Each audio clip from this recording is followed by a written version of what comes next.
This is from Sundar Pichai, who is the CEO of Google and Alphabet, the company that owns Google. They're sending a data center into space because why not? Our TPUs are headed to space. TPUs are mainly Google's form of GPU. Basically, it's like a GPU. It's used for training large language models, but Google have their own version. Inspired by our history of moonshots from quantum computing to autonomous driving, Project Suncatcher is exploring how we could one day build scalable machine learning compute systems in space, harnessing more of the sun's power, which emits more power than 100 trillion times humanity's total electricity production. Yes, thank you, Sundar. The sun is quite powerful.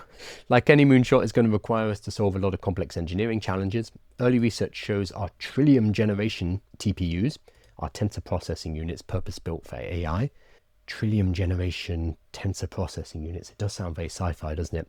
Survived without damage when tested in a particle accelerator to simulate low Earth orbit levels of radiation.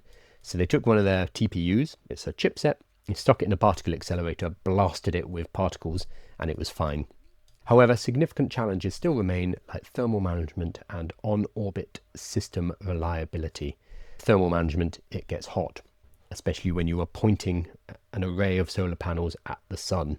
You want it to get hot. That's the radiation that you're pulling in, but you need to keep your GPUs or your TPUs cool so they don't overheat.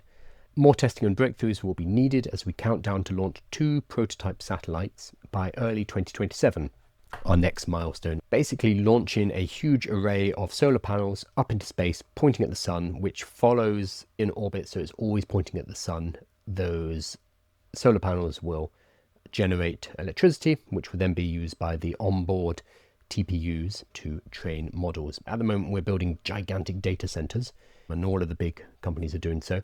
One of the limitations of these data centers is electricity, because training AI uses a lot of electricity. One way to deal with this is to have 24 hours a day solar panels, which are up in space. There's no atmosphere in the way, there's no nighttime. They're always going to be pointed at the sun, and you can continue to train. So in terms of energy usage, cool. It does open up questions like, are we going to start littering up space with debris, and how expensive this is going to be? People have said, why not deploy massive solar panels on Earth to cover energy needs and avoid the complexity of something like this? Fair. China are basically doing this at the moment. They know that their energy expenditure is increasing because of AI, and AI is a strategic requirement in their 5-year plans. So we're going in all in on AI.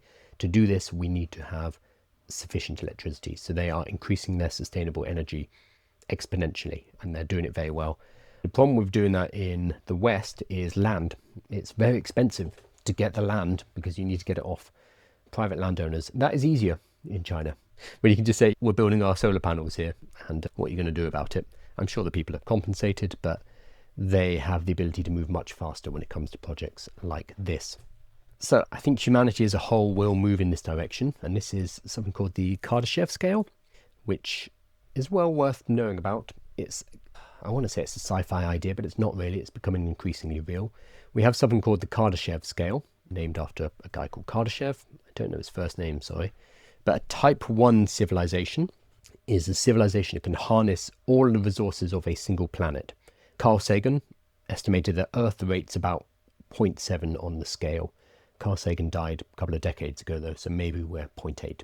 But basically, it's when you harness all of the energy that is available within one planet, using its non-renewables like coal and gas, burning down the trees, and using the limited solar power that you can get from setting up solar farms. A type 2 civilization, which is where we'll need to move to eventually, is a civilization that harnesses all the power of their local sun.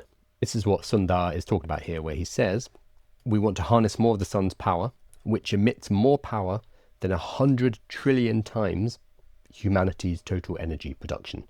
The sun is a massive source of energy, and if we can tap into that by building solar panels around it, by harnessing solar winds, using kind of wind turbines in space, etc., then we can get access to more energy. So that's a type 2 civilization. And then the next one on the Kardashev scale is a type 3 civilization that harnesses all the resources of a single galaxy. Humans might reach type 3 in a few 100,000 to 1 million years. Galaxies are really big. We think that our galaxy, the Milky Way, has about 400 billion stars. How many stars in the Milky Way? Okay, an estimated 100 to 400 billion stars. So yeah, it makes harnessing a single sun seem like child's play.